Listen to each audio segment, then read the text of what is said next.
Hey, welcome to Fireside Tats. Welcome back. The premier tattoo education podcast. I'm changing that, actually. I didn't tell you. Tattoo improvement podcast. Because Guy Atchison owns tattooeducation.com. And every time I say tattoo education podcast, I feel like I'm robbing him. Yeah. Even though he didn't invent tattoo education. It's like physical education or like but we'll education. honor his legacy. Sex education. Right. Is he keeping tabs of how much you owe him for each? He probably God, is. I hope That not. Son of a bitch. Please don't. So We won't mention the episode number then. yeah, we'll call it Tattoo Improvement Podcast. Yeah. Episode 2. Welcome back. Welcome back. So we'll get a little housekeeping Tattoo out of the way. Improvement. Sounds Tattoo like, Improvement Podcast. Art Improvement Podcast as we expand. Yeah, we've definitely Art done a Improvement little- we've Podcast done for it. today because we're not Absolutely. talking all tattoos. Yeah, out of the studio too, which is so unusual. Yeah, it's nice to be out In another away from the studio. Fireside Studios into the Shaw Studios. Thank Get you. a little housekeeping out of the way before we get started. Go to Facebook and follow our Fireside Tats. You can also subscribe on iTunes if you don't like the way that we look.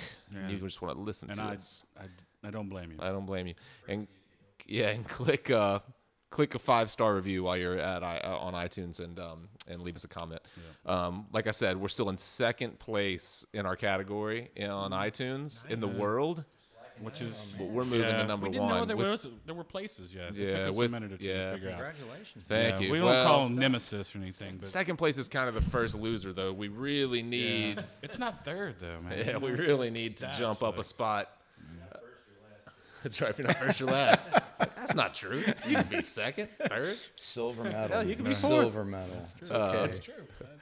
And go to firesidetats.com and sign up for our mailing list, and you'll stay up to date with where we are, if we're tattooing at conventions, if we're recording with someone that you love or someone that you hate. You might want to skip that episode, but you'll know. And thanks for your questions and comments. Yeah, always need questions and comments. Show ideas. Let us solve your problems. So, with that out of the way, like I said, we're here at Adam Shaw's studio. You may remember, if you've been a long-time viewer, you might remember Adam from one of our early episodes, probably first 10 episodes. 10, something 12 like that. easily. Yeah. So we're here with Adam and Dean Zachary. Adam, Dean. Thank you again, Dean. Thank you. And Thanks for inviting me. Appreciate it. Yeah, absolutely. Yes, Good to have you thank guys. We're gonna kind of divert from tattooing a little bit, but we're gonna bring it back in. Yeah. We'll come back to it. Both Dean and Adam are comic artists. Adam is also a painter. They're fine artists, comic artists, we always we know so many tattooers that are either also comic artists or were heavily influenced by comic books growing up, and it's Or working on books now. Very obvious in their 3 work. years later, still working on books. Yeah, always working on books. David being one of those that you look at every tattoo and you go, oh yeah, that guy, he drew from I a lot love of comics. Yeah, we've definitely talked about. A couple of other local, Tony Max, another local Tony Max, tattooer. His work is very obviously comic Yeah, his- influenced. Have you checked out his comic, what he's working on? I've just seen his panels Very just awesome. through, he posts them from time to time. I Yeah. haven't seen the entire book. It's really nice, though. It's a cool idea too. It's really Is it? I don't takes know. place in Memphis. It's With- some future. Is that what Donnie, or is his own comic? No, it's his own thing. Yeah? I think. Huh. Yeah, it's pretty wild. Yeah, it's cool. So we'll let's start with a little bit of introduction. Dean, you want to tell us just a little bit about your background? Sure. Sure. Just shoot whatever you think tattooers need to know about you. Well, I started drawing comics back in the early 90s, and I got my break with a small company called Malibu Comics. I don't know if you remember a character called Nightman, but I started with that, and actually the Ferret, then Nightman, which then led to Green Lantern, and then some higher profile DC stuff, like eventually Batman, which was like a childhood dream to be able to do that sort of thing. But my influences really, when I was younger, ranged from Frank Frazetta to Neil Adams to even to N.C. Wyeth. I mean, just, but really filmmakers also. Ridley Scott, Stanley Kubrick. But just visual storytelling was always something that compelled me. So when I remember getting a hold of a black and white comic book called Star-Lord back in like 1979. Yeah. Remember that? Yeah, it's John Byrne, Terry Austin. Yeah, they had a lot of different people that kind of put work into it too. It was more like a direct sales, one of the first direct sales books. Yeah, it was one of magazines. One of those oversized magazines, right? So it's Chris Claremont's writing these things. But everyone knows Star-Lord now, but back then, I was like, who, what? But it was the fact that it was this, far-reaching sci-fi thing, and I was just fascinated with the style itself. As a futuristic thing. This was right after Star Wars, and it was all the rage. So I said, you know what, I want to do this one day. So one thing led to another. I had a few real day jobs for a while, but I got to live my dream and draw comics for about a decade. And like I said, I still do it on the side, and it's. Rather do that than anything else as far as for a gig. Oh, yeah. You can't beat it. Yeah, absolutely. Yeah. Adam, that's awesome. Yeah. Adam, run through your background just a little bit for those who didn't catch you the first time around on the show. I started painting when I was in high school, and went to art school and studied painting at the Cleveland Institute of Art. And then when I graduated, I went to San Diego Comic-Con and realized that you could mix painting and comics, and tried to put together a portfolio and show it around. But eventually I got some work at Image. I was able to publish my own book. That was in 2003. That was Bloodstream. Bloodstream. And I've just been doing my own kind of independent stuff. Trying to get into, here and there, trying to get into mainstream comics, doing Batman or something. That would be a dream. And I admire Dean for doing that. And but it's tough. It's a tough gig. It's tough to get into. So, but I enjoy doing my own work, and I also do fine art work and portrait work, and whenever I can. I've done mural work. I've done designs for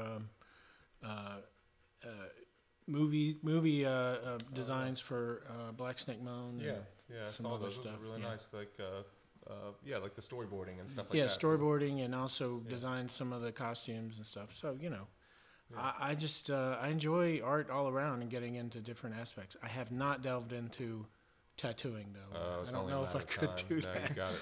We all end up there, right? Is that the inevitable destination all end up there? tattooers at some point. All right. I forget about how many artists have also done storyboarding too. Though it's like it's an amazing amount of people who've done it. I was looking through a Chris Plug thing the other day, and he had done stuff for The Thing, and you would have never known. But all of those little designs that he had done, like the hand that has the eye at the attached to it and stuff, and those are ideas that he had put into the storyboards and stuff. It was amazing, beautiful stuff. I'm sure you have to do a lot of like sequential art like that and storyboarding anyway, and it makes it's got to be a huge industry too. Yeah. Oh yeah, absolutely. Yeah. While we're not working, in tattooing, we're not working so much in sequential narrative or anything like that, but we're still like charged with translating someone's idea into an image that can be read to say that whatever they had to say without words, and I would think sometimes we have to do a little body mapping that includes planes that we have to move, and maybe that's kind of how you could categorize it maybe in sequential art too, but I don't know if that's true or not. But panel art, I guess how to move scenes through panels. Right.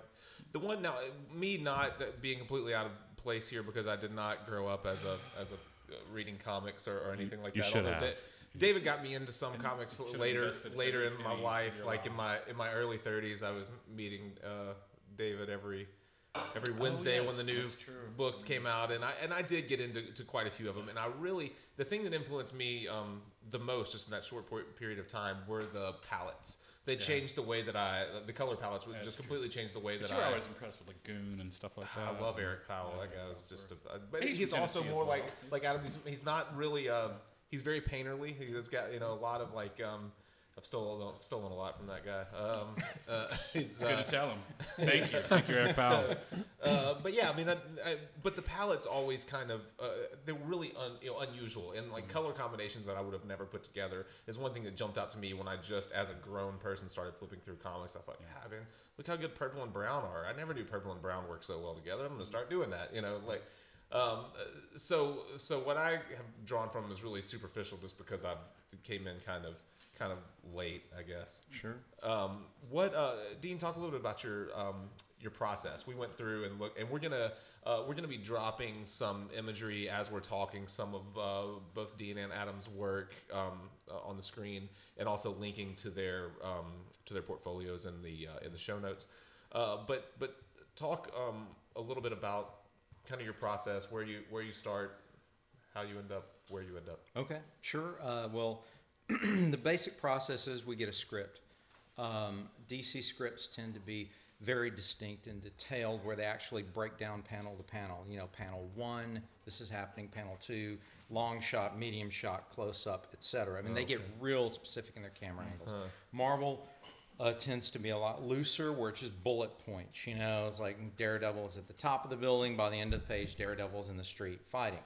And you know, with dialogue in between. And then many times they'll plot it and won't even dialogue it until they get the art and see how much room we've left for them to do so, which is cause for much argument at times between the artist and the writer. But anyway, so I get the script.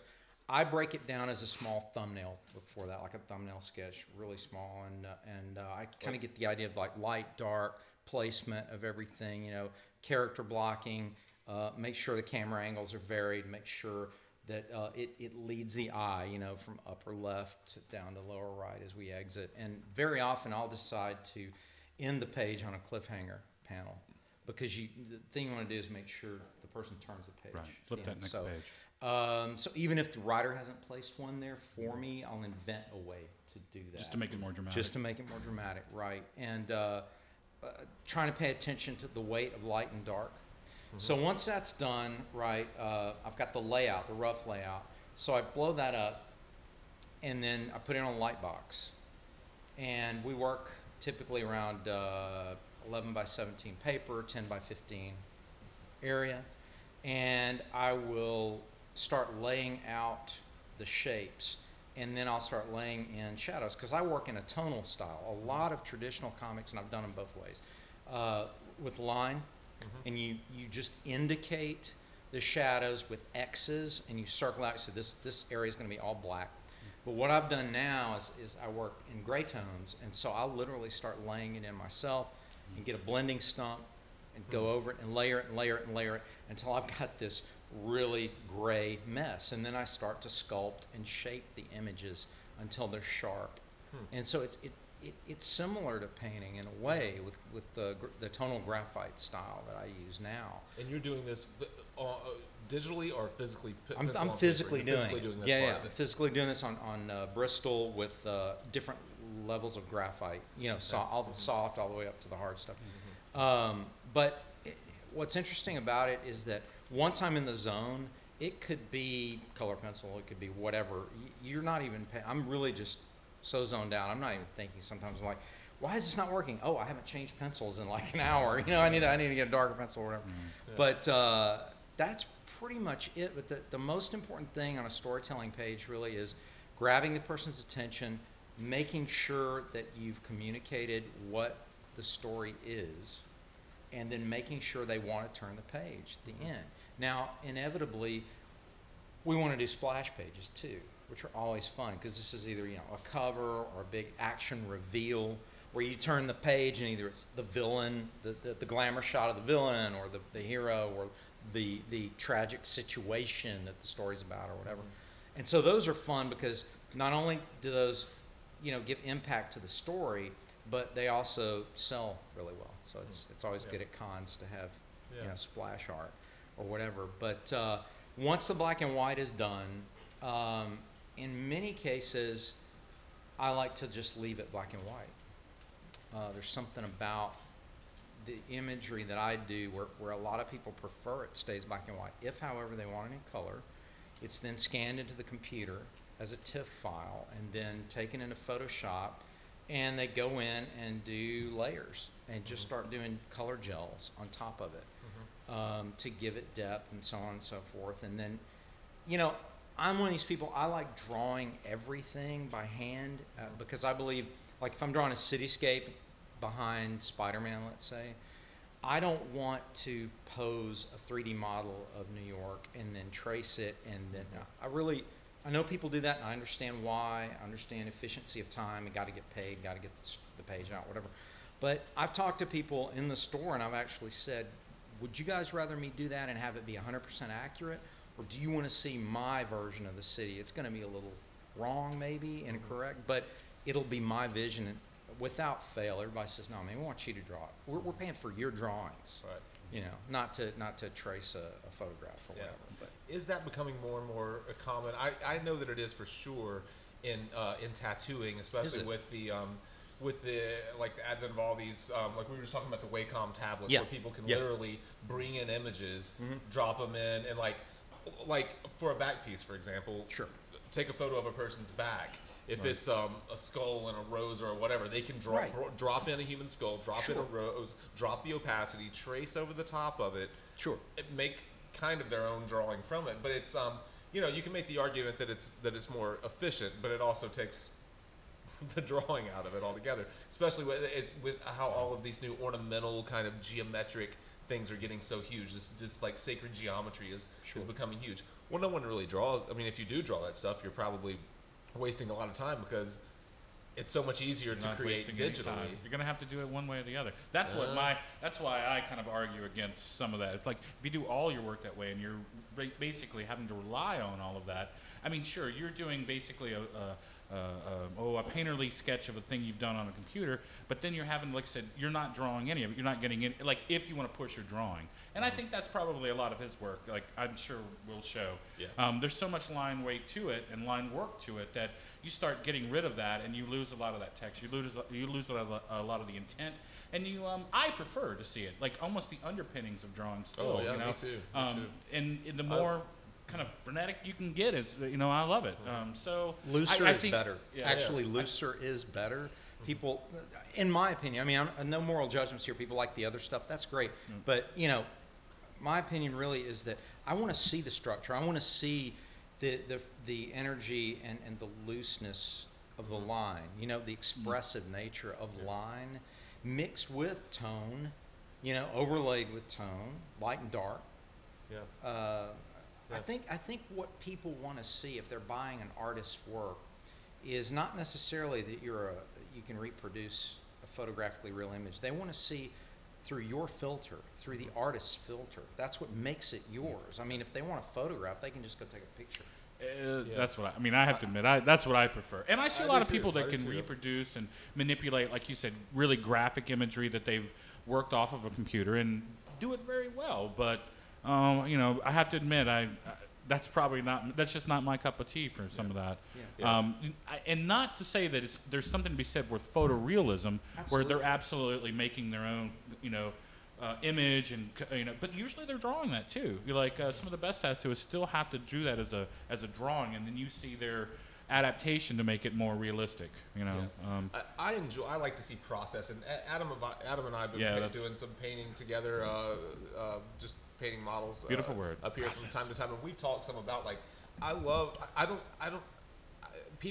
have a tendency sometimes to overblend, especially when I'm painting, and I can't stand it. I love to see mark making. I love to see paint on top of paint. I like to see where someone started and where they ended up, and I love to be able to at least try to dissect that. I mean, obviously, a lot of people if you've ever walked up to a Rembrandt or something, you can see every mark, but you have no idea what mark came first or what that, but if you can just see some of the process, or kind of invent in your own mind how they probably got from that part, from one point to another. I like, I forget what, I know there are probably tons and tons of books, but what book in particular, is it Alex Ross that you had the book where it had all of his pencil drawings at the back for his entire system? Rough Justice. I've got that in my studio. It's right there. Yeah.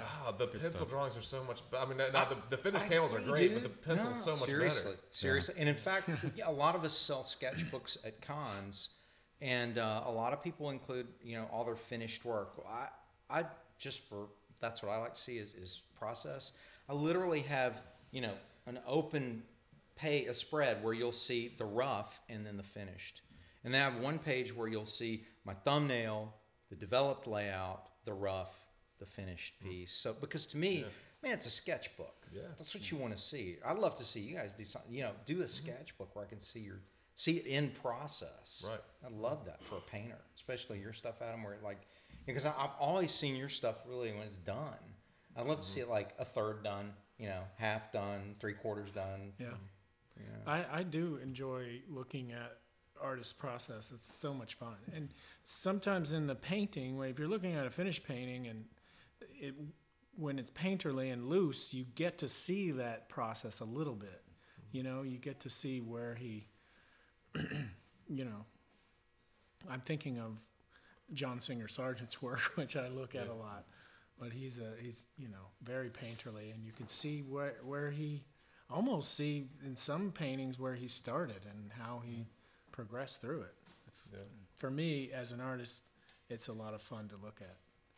And I think when you are keeping that in mind, working all the way through a piece, you don't give every detail the same amount of attention, which you shouldn't. So you need to kind of, like we always talk about, establishing a hierarchy within your piece. And if you fully render every aspect of it, well, then it loses everything. If you render the pieces that you want to be rendered and let the other pieces fall back, then then it always works so much better. And when you're keeping that kind of when you're keeping that in mind, when you're making a mark and you're thinking, well, do I want that underpainting to show here? Does that edge do anything for me, or can that edge just go away? That kind of stuff. I've often said that as I mature in the process of this, I'm learning what not to draw. I'm learning what to leave out, not what to put in, because a lot of us, when we first get started, are so eager to prove that we can draw everything that we saturate 100%, top to bottom, left to right, when it would have been much better to do what I call the 30-70 principle. Draw 30, imply the 70. It's still hard to force myself to do that because I still have that sort of idea in the back of my head. It's like an insecurity of people are going to think I'm lazy. If I don't draw the whole figure. But oddly enough, they love it. When I'll draw 30% of the figure and leave the rest as a silhouette, shadow, or a block color, and they love that because it allows them to project from their imagination the rest of the figure. And painters do that. You guys especially are great at that because you look around at some of this stuff. I think it helps lead your eye too when you're having to move through the darks and lights, and it's an easy way of pushing and pulling the eye to where it really needs to go. And I mean that's definitely what we have to do a lot of. You know, how to move it through a rounded surface a lot of times too.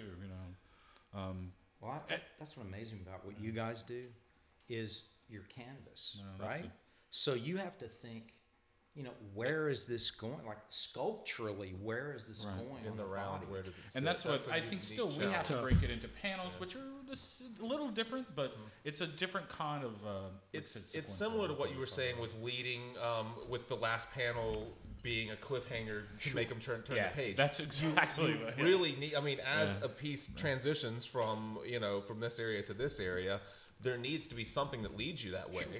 You don't want to block it off and start something new. And then you need a place to have that big reveal too. You have to leave that. So it's sometimes the nicest work is really for the person, and not for the outside viewer. A lot of times, because we leave a lot of that to the inside, which is such a hidden place for most people. If you're going, say, down an arm, but we do the same thing. How to make it more available for the person usually than the actual person or other people that are looking at it. Yeah, it's amazing stuff. We didn't get into your process very much, Adam, at all. What's your process, Adam? Everybody with wants to know. Word of the night. Well, I think so. Process. Only because we're trying to so how does it translate into all of the different art forms that we could, painting, drawing, painting. Method. Well, you mean comics or well, comics or painting. I mean, I think your style is very similar between. I think. I mean, do you think there's some? I mean, you're a very painterly comic artist. Yeah. Even though your comics are not very funny, by the way. They're not very funny, no. That's true. No, they're not. They're really unfunny. Throwing it out there. Because I read the serial killer one. Oh, yeah. Well, I didn't write that one, but you sure did draw it. I wanted to add more humor to that one because I thought it'd be, some of the really stark, violent scenes in that comic needed a little bit of humor, but the author was the name not of that one? Harp.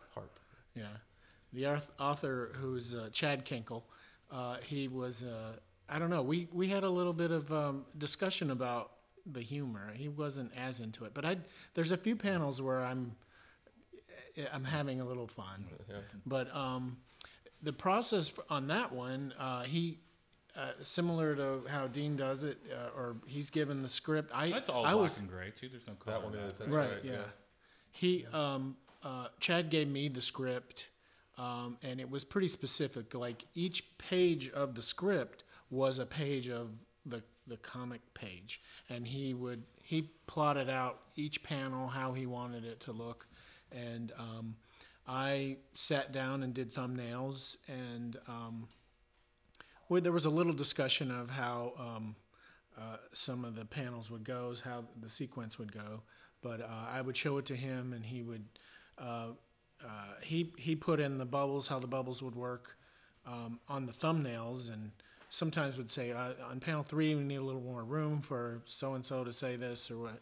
And then from there, I did full-scale drawings. I took some references and did a lot of studies of horses, because there was a lot of horses. And from photo reference or from? Yeah, photo reference. And I bought a horse. You bought a horse? Brought it, no, well, it's a big studio. You got space. Yeah. Stay still. I don't know what happened to that horse. I just stopped feeding it. But then from there I painted it. So yeah, it wasn't. And I did it with acrylic. I blocked in black areas, and I just. What size do you work, Adam? It was the comic book size, like 10 by 15. Yeah, for that one. Okay. Yeah. Right. And I started out like the way I start out my canvas paintings. I loosely plot in where the composition is, the black and whites, and then slowly build it up with thicker and thicker paint to get the details. So. You both mentioned that. You mentioned with that one, and then you mentioned with DC that how that the creators are strict. It sounds like. Yeah, how strict they are. I mean, is that? But because that's something that's really easily translatable to tattooers, because you're drawing someone else's ideas out, the same that we are. Tattooers get really, myself included, really snobby about clients taking the fun out of it. Points on what you need in your tattoo. Fun out of your tattoo. Yeah, you give me the idea, I'll make it what it is. Yeah. Obviously with DC, I feel like you I'm don't not have a that Xerox kind of machine. It's like, I'm not the right. different thing you stick stuff into and it comes out. And the thing I always think of is, I mean, I'm sure these are very creative people if they work for DC, right? And the guy that wrote Heart, but I mean, surely it should be a collaboration, right? I mean, how much don't you want the person that's drawing the pictures to have some say in what goes where and in what order and how, you know what I mean? Like you mentioned, a wide shot, a close shot of this. I mean, that's really, really specific. Depends on the writer. I'll be honest with you. Yeah. If you have a connection with the writer and you guys are simpatico on your ideas, a lot of times they'll work with you and go, and you'll throw something out and they'll go, oh, dude, that's even better. No, do that. And then you have the writers who are like, nope, I've already written this. This is the way you do it. So again, it depends on the person, but in my opinion, the best results come from that collaborative give and take, man, where really it becomes not a tug of war of egos, but the goal is the best possible work itself. It's like, let's make this the best book it can be, not it's my script, well, it's my art, just to pull back and just try to get the best piece out there that you can. That's really what we shoot for. Right. Yeah, I would say it's definitely different projects I've worked on. It's been different. Depending on the personality of it. Right. How the Remember David artist doing that? Yeah. Right? I mean, he had a very specific... Yeah. What Dean is referring to is we both have actually collaborated on a book together. We had one writer on this book who... his scripts were pretty loose, and he'd never really worked on a comic before. So there was some give and take, but there was also a little bit of education around how to put together a comic. But it was an interesting experience. Yeah. How did it work with the collaboration? How did you guys structure that? Well, on we that had project. Between the two of you working. We had together? different chapters. Yeah. Okay. Okay. Yeah. So there was no Worked with the same writer, but different Okay. chapters, and a lot of times writers will be very, very ticky about historical reference, and this was the case in this. A lot of times people will say, "Make it look cool." You know, we don't care how accurate. We just want it to look cool and powerful. And Marvel tends to be a little more like that than DC, in my experience. I mean, now there's probably new people. I bet it's still like that, though. You think? I think so. What's Yeah. that? I think Joe Quesada, especially the editors, he's a lot looser with his talent that he gets in, and I think he just is, you know. So how is that? I mean, you guys are far more into it than I am. How do the two companies compare in their work with those two like really different kind of structures? One with their thumb on top of everything, and one that's leaving more freedom. I mean, I don't want to, you know. Sure, Because I don't you want do. to get anybody. Just go Well, because right I think into it, that DC is very, very stiff. They have a certain like brand of characters, and they've stuck with it. They don't like to invent a lot of new things. They don't go out of the box a lot of times, and they don't race to make up with other people. They just kind of keep their own machine going, and with their staple. And they're like they were very kind of I say Marvel's like, especially when they went to the Ultimate line, they were very really adapted to like bring their stuff to the modern age. While DC still kind of fought it and did other stuff slowly, and it's like always kind of like keeping, I don't know. I think like Marvel's like they've learned their lesson. They almost went bankrupt and almost became non-defunct because they were so stifling, I think, for a minute or two, and now they realize that artists they lost a lot of people to image when it first started. Sure. And they learned a lesson, I think. You know, when you almost lose a company, and you start other people are basically producing your books. Hopefully you learn a lesson. It's like the artists and writers are the backbone of that, and you got to give them a little more space. While like if you've got this like cadre of you know like say super stabled whatever people that you don't want anybody to really touch, I think that's kind of how hands off DC is. They don't DC tends to be more corporate in general. You get the feeling that they are old school, you know, answer to the you know, the investors and the shareholders.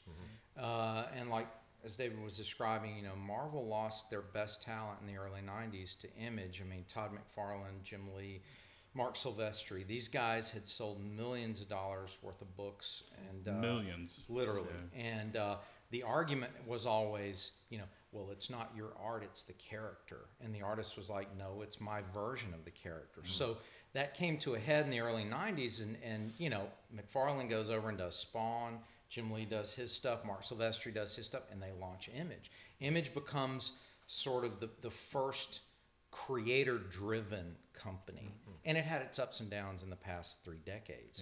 Yeah. But what it did show Marvel was that, dude, it's not just the character. You got to have good creative art behind it and good creative writing behind it. So fast forward to today, right? Here we are. Who's doing the biggest selling films of the day? Marvel, right? DC, they've got good material. They've got the iconic heroes of Superman and Batman and Wonder Woman.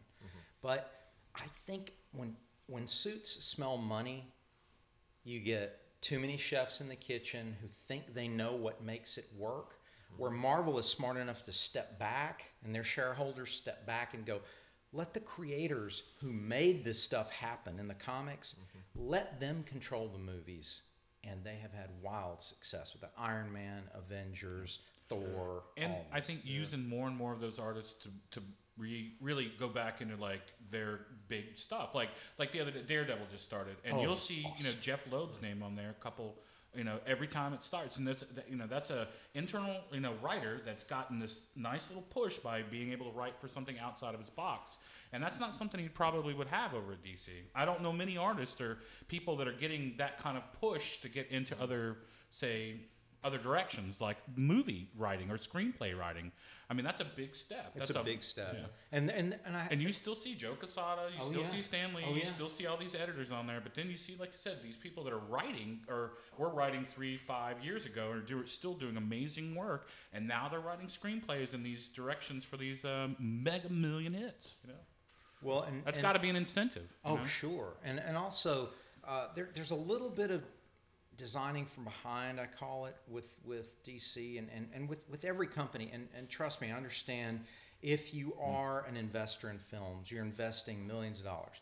You want some sort of guarantee on your investment. But a lot of times these people go to such lengths that they focus group every decision. Imagine you guys as painters focus grouping the colors you're going to choose before you paint, right? Like, well, the kids today, they like that yellow, so I'm going to put yellow in the, like that purple you know, and green. it's just like, what? You know, it's like you're already like, when you're second guessing yourself, you're hamstringing the art, right? And so as an artist, I'm like, dude, just trust the vision and roll with it. You know, I know every businessman watching this and going, right, trust you guys, yeah, whatever. Yeah. But, you know, some of the greatest films and movies of all time were predicted to be flops. Yeah. Star Wars, 2001: A Space Odyssey. I mean, everybody was like, nobody's going to ever pay attention to this. And then, boom, it's classic. Yeah, and that's translated, especially with the tech age and all that stuff. Now, when you're talking about creative fields, some of the biggest corporations are taking those kinds of stuff, like Google now. You know, or think about all these companies that are like letting their employees work from home 25 hours a week, or they're like, you can sit on a bouncy ball if you want. It doesn't matter. Like, you know, as long as you get your stuff done. I think that's a mindset that's starting to take over in big business, but I'm sure it'll be slow to. To catch on. We probably won't see like GM or anyone doing that anytime soon. Do you guys tattoo on bouncy balls sometimes? Yeah. Man, you know, we actually just got not to tattoo, but the front desk now has a bouncy ball. I mean, cool. Ivy was talking all day. We had lunch together before I worked on her, and she was like, I wish I could tattoo on one. It's like, no. Like, she's already she's already a little messy and clumsy, so it's just like, there's no way you're tattooing on a bouncy ball. There's just not enough clearance. Yeah. But, you know, she definitely needs something. Never mind. You know, you need support. You need to work with your back, your core, and stuff. But still, as an artist, thinking outside the box. Really, in any creative field, it seems to make sense to collaborate. You know, when an artist, especially, like, well, I think you said it really well. Like, well, no, it's not that character; it's my version of that character. What a particular artist brings to the table, really only they bring. And if you shut them out of every major decision to be made, then I mean, it seems like common sense that's going to be you're shooting yourself in the foot. And I think that every artist has their own like apply to it. The other day I saw this one where they were talking about the generations of Batman and how each artist actually took like really famous like movie actors and then would like chisel his Batman had a Cary Grant chin for a while and a whatever chin for a while, and they did the same thing. They were picking popular people, drawing to and from that, and kind of working it into it. But you see these changes, and that would have never happened if you never let the artist have some input on it. He'd be the same like crazy cowled Batman that had guns. Batman started with guns, for Christ's sake. Right. So I mean, there has to be some change. There has to be picking and choosing. You have to let the artists and the writers do that, or Tim Burton. It becomes stagnant. You guys remember the Tim Burton take, right? Was so powerful. The first Batman, 1989, that it carried influence way in. But then we got Joel Schumacher's Batman, and then we got Chris Nolan. So but what's cool about that is when you have Batman. Batman. You get the voice was just weird. I don't know, questionable. Okay. It's all right. It's his take. It's his take. Yeah. Right. We accept that. But my point was, you have such an icon there that it can survive. That character can survive the multiple viewpoints, the version. And in fact, I would argue it strengthens the character to have that many versions. Right. I think it strengthens because the next person wants to do an even better job. They're like, how do I do this even better? How do they? Yeah. Ben Affleck, dude. Right. Ben Affleck. I'm giving Ben the benefit of the doubt. I'm not stepping back. I'm going, dude, just, you know what? We'll wait and see. But I think Marvel learned a lesson too. It's like, don't put 6 villains in your damn movies. Too much time introducing every one of them and what their kick is. Again, and what I think that Suits. Oh my God! I think Suits stepped into that. And everyone had to be a megastar. I think that's the problem too. It's like you need to get away from a little bit away. I like seeing people that I don't know. They're given a chance to really play these roles out. Like I just saw the photo of Jared Leto as the Joker, but he's kind of hiding his face with the Brian Bowen cover of him taken from The Killing Joke. So it's a weird, obviously he's got a take on. He's going to have to live out his Joker. and where he's going to get his influence from. That should be interesting. You see, like, and maybe he's going to take it from that period. What influences you guys? Like, what influences you? I really have always, I've focused a lot on painters, and I think that translates to my tattoos. My tattoos are probably a little more painterly than a lot of people's. I try to, I try not to be as line based as a lot of tattooers. I try to push contrast really hard. I try to lose edges when I can. I try to take that kind of approach. And you know, lately I've found myself trying to limit my palette because I've been painting more and more. You know, the thing with, well, I mean, with, you know, with tattoo inks, with paints, with all the manufacturers, they want to make like, yeah, you'll see tattooers now who are specializing in, you know, portraits, for example, and there are 25 peaches laid out in front of them, and I look at their palette and I just go like, what the hell are you gonna do with all those peaches? Like, what are, like, you know? I mean, so I've really tried to limit my palette. For one thing, I think it makes it's just more of a painterly approach, I guess, but it makes for a more cohesive, unified piece. And I know that I can reproduce that color because I work on a lot of big pieces. So I work on something that very rarely do I start and finish a tattoo in the same sitting. So I might be working on something for 6 months or a year. You never know, depending on how the person's budget is and all that kind of thing. And the thing that I found when I started moving to those to that larger scale stuff was that we didn't always have the same ink 8 months later. And so I was like, wow, I used that baby blue through so much of this. And I remember what that was. We don't have that anymore. Well, once I got away from that idea and I started using just what we all, you know, the few colors that we always have, now I've found that I can I can make anything, and I can, you know, and I can warm up or cool down or change the value of anything with a few, you know, with a few colors. So I think, you know, painters mostly have influenced me, and you know, the old masters, obviously, and a lot of newer people. Old masters. Yeah, I mean, I like a lot of modern painters as well. I'd say, no, your work has gotten so much painterly in the last couple of years, but I wouldn't probably thank Rembrandt.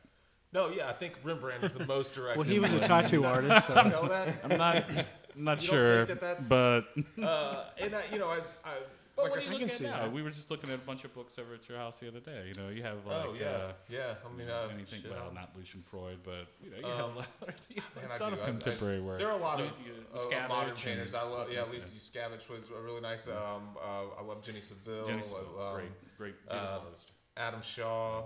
Yeah, Yeah, man. Absolutely, just right? all the time. Just flip back. Yeah. You know, there are a lot of painters that I look at, and Adam's Jim one Kern. of them. I love. Not Jim Kern. What is I it? love Kern. being on the other. Yeah. I love being on the other side of this wall right here and just looking at stuff that he's put together. I like that. You know, Adam paints in a way that I really like, and that he's very deliberate, and the marks that he makes are the right value and the right color, like almost right off the bat. And I struggle with that a lot, and I watch painters that can pull that off, and especially from life. It's one thing from photographs, but from life, I love to see someone like lay a mark down and like, wow, that is that value, or that you hit that like right off the bat, whereas I'm like fumbling around trying to find it. And I think he's also good at temperature. You really can tell that there's a lot of different temperature in your work, and I love that. I think it's hard to see in some people's work where it may look very lifelike and stuff, but there's just no degree of, you know, how you can't see that underflesh. You can't. I see like it the with reflective nature of Adam's stuff too. I love light. Yeah, Keep it coming. I love. No, take some notes on it, so you know what to do more of. I do know what you were talking about portrait. You know, seeing a tattoo artist doing portraits with different pinks and peaches. It's like it really does take a full range to get all the different flesh tones and things that you see there. I mean, there's reflective light. There's so many things going on in a portrait for all different kinds of skin types and stuff. You're using everything, and you have to have it all there and access it. I mean, it's really important. Yeah, I have a theory too. It's like we just put a bunch of colors out, and then you'll use them. If you don't put them out, you'll never use them. If you don't sit there and just like actively go ahead, just put a bunch of colors. If you even don't use them at the end of what we especially a tattoo, a lot of times you're blending out of them or you're neutralizing colors with them, or Right. there's a ton of stuff that you can do between them that you won't do if you never put those colors out. Yeah. One big thing that painting taught me that has completely changed my tattooing, and I didn't apply it to tattooing for so long because I had that like old time tattooer mindset that everyone's been tattooing since the 90s had, but that new tattooers don't have. Is it like I used to, like, if I wanted it darker, I added black. If I wanted it lighter, I added white. I never attempted to neutralize. I never used complementaries to neutralize colors in tattooing. I did in painting, but I did not in tattooing because I didn't think it translated. Well, why wouldn't it translate? Of course it does. But that's why we talk on this show so much about the importance of working in other mediums, and that's why I wanted to bring you guys in to talk about some of the some of your processes, because everyone who watches this will take something else, I'm sure, not exactly what we've like handed to them. Whatever. We just introduced There'll be a test. artists. These are people that Yeah. have been in the field, love what they do, still make work. Yeah. You're gonna learn something. Right. Sons of bitches. Yeah. So let's give. I think that's a good way to kind of polish this thing off. Let's give a couple of your biggest influences. Who, not really obvious ones, but who would you should throw out a handful of artists that our viewers should check out. Whether they're comic artists, whether they're painters, whether they're anything. Go ahead. Go first. Well, in terms of painted comic books, Dave McKean was a big influence. I love his work. Kent Williams is amazing artist. Williams, He also does fine art work and portraits, but comics as well. And I'm really into Mike Mignola, not just because of Hellboy, but just his art is just amazing. Dean, you were talking about just using blacks to suggest shapes. He is really amazing at that. Absolutely. I mean, he'll just add like one little white piece, and it's like your eye just creates the leg in the shadow, and it's like, how's he doing that? That's insane. It is incredible. And I've applied that to painting as much as I can. Although that's a real graphic way to work. It's suggesting shapes is just it's a real craft that takes time to learn. So I would say those. I agree, man.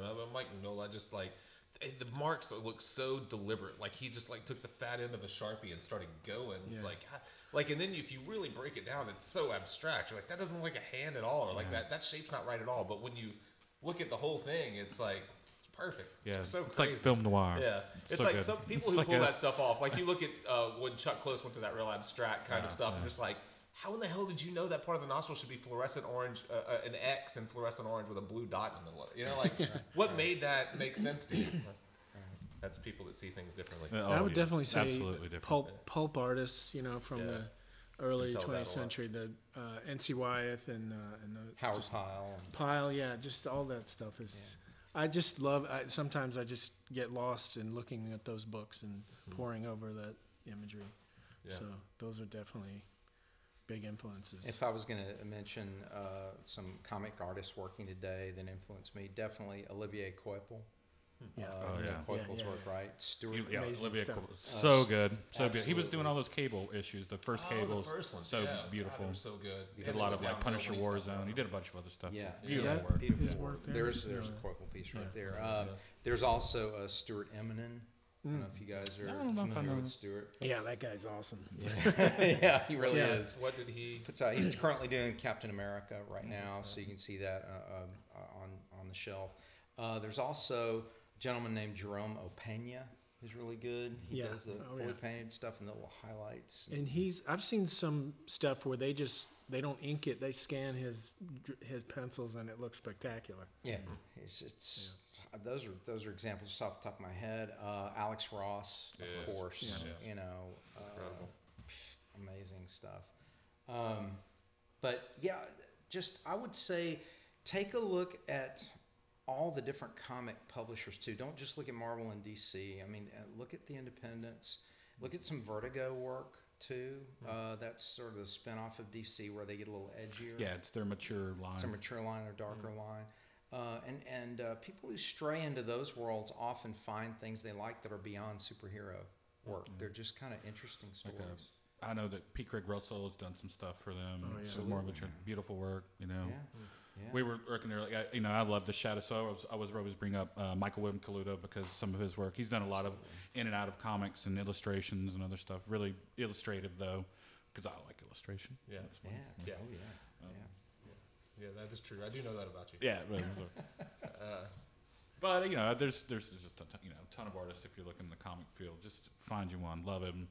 A lot of people, like we've talked before about, it's like now.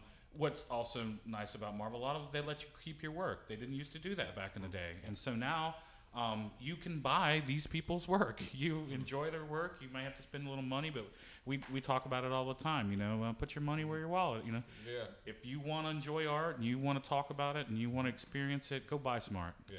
You'll never feel as much worth out of it as when you pay for it. It's true, man. I know we beat that in the dirt a lot, but like I love to do destination. Yeah. I love to get tattooed at places, not here in town. I love to do like destination. I like to find an artist that I like in another part of the country and go and get tattooed. I love to buy paintings and drawings. We both are like art book junkies. We'll I spend almost every penny that I make at a convention on books at that convention. And it's just because I love resource. We never. It's just a vacation. Me too, yeah. But, I just end up buying a couple years ago, we went to Chicago. It's been a little while now, I split time going to a comic convention one day, going to Lollapalooza, at night, and trying to hit the highlight on a bachelor. I think it takes your appreciation to a different level, and it's like it's something to bring back, and you'll never not look through. I know people will be like, "I'm not paying $200 for a book." It's like, man, if you pay $200 for a book, you will look at that book so often. Exactly, and it's a difference. It's like, hey, pay $2,000 for something on the wall, and you will have a better appreciation. You'll get to see it every day. You'll want to show it to people. You will grow to love it. You will put it in a place that you can enjoy it every day. And then you'll know why you love art. Yeah, I go to San Diego Comic-Con when I can, and one of the highlights is going to the Bud Plant booth and just walking out with stacks of books. Because Bud Plant? It's an online bookstore, and they do art books, illustration books. They have sketchbooks from all different kinds of artists. Man, if you never. That's the nice thing about conventions now too. They usually will bring some type of yearly sketchbook that has a collection of stuff. Adam Hughes is another one. Adam Hughes, absolutely beautiful, especially if you like beautiful women, pinup style, kind of not just pinup, but I loved his old Ghost series back in the day. Fucking beautiful work, beautiful drawings. And also another painter you might like is Gregory Manchess. Oh yeah, I definitely. I've actually met him. I met him at the Spectrum show in Kansas City. He was very cool. Is that the book you talking about? The Spectrum, the book, great illustrator book. If you've never bought into it's a beautiful illustration book that's all current, like really employed artists that do all kinds of work. And it's put up by their who they're represented by usually. I don't know. Some of them input their own work, and a beautiful comic and graphic design and all kinds of. And they've just the last few years they started this convention. Really, it's in Kansas City, and it's the Spectrum show. I've been once. It's definitely worth checking out. It's pretty awesome. That sounds great. I have a couple of their books, and they're usually they do a kind of a dedication in it too. It's always kind of nice. Artists that have died during the year or something. Usually they put some, as long as we're plugging shows, Memphis Comics Expo. Oh, yeah, that's in June. It's in June. What's the date on that one? June 6th, 7th, I think, something like that. Is there a website for it? Memphis Comic Expo? Yeah, Memphis Comics Expo. On Facebook you can find it, Memphis Comics Expo. And Dean will have a booth, right? Yes. I'm going to have a booth. Yeah. And speaking of sketchbooks, Dean puts out a sketchbook every year or something. Well, not every year, but I've got a current one. I've got several of them, and they're pretty awesome. Thank you. Nice. And you get those at DeanZacharyArt.com. DeanZacharyArt.com. Absolutely. All right, and we'll put a link to that. Absolutely. avshaw.com. Thank you. And Adam has tons and tons of not just comics but fine art paintings. And he takes commissions sometimes. I do. And he has tons of paintings back here that you should buy. They're beautiful. They are for sale. They are for sale. They're beautiful. But he does commission work. He does all kinds of stuff. We didn't get in. I wanted to talk a little bit about the comics that you wrote and illustrated and how that seems like a confusing process to me, but that's all right. Maybe we'll do this again sometime. I'm sure we're running a little bit long. Firesidetats.com. We will have everything that we've mentioned, or as much as we can get in. We'll put in show notes or in the description. Plug Ugly. Follow me if you want to keep up with my work on Instagram is the best way at Plug Ugly Art. PLUGUGLYART. If you want to keep up with David's work, come to Good luck. Underground Art and look over his shoulder. Making Mama Proud. MakingMamaProud.com. If you want to see tattoos that David did 15 years ago, go to MakingMamaProud.com. No, I got new stuff on there. Oh, do you? I do. Okay. As the newer ones are online, I don't put anything in my portfolio much anymore. That's true. Thank you They gotta guys. be good. This was a fun one. It's a good Yeah, one. and thank Thanks you a lot. so much. Thank you. Thank for you letting us guys. use Thanks your very space. much. Really appreciate it. Love your dogs. Oh, yeah. They've been really handy. Cool. Helpful. Thank you guys. Have a good night. Thank you. Have a good night.